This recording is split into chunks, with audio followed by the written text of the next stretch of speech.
Welcome to the Salmon Runs YouTube. Enjoy the video.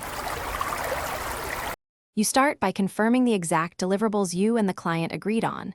This prevents disputes. Once done, open the project page and click the Milestones or Payments tab to begin. Make sure you have proof of completed work ready, files, screenshots, and a short summary so you can attach them. Now choose the milestone linked to the completed portion. This is the first actionable step to trigger the client review and payment flow.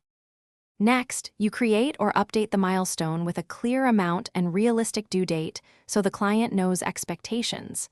Describe precisely what you delivered, how they should review it, and what success looks like. This reduces back and forth. Attach evidence files and name them clearly so the client can verify quickly.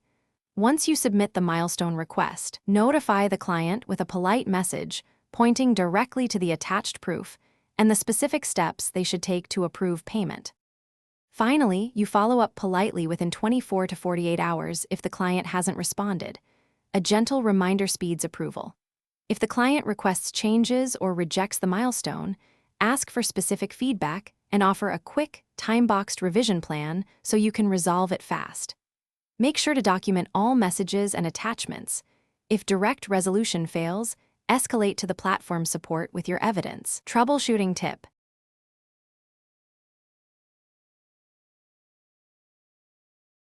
Thanks for watching. Consider subscribing if we helped you.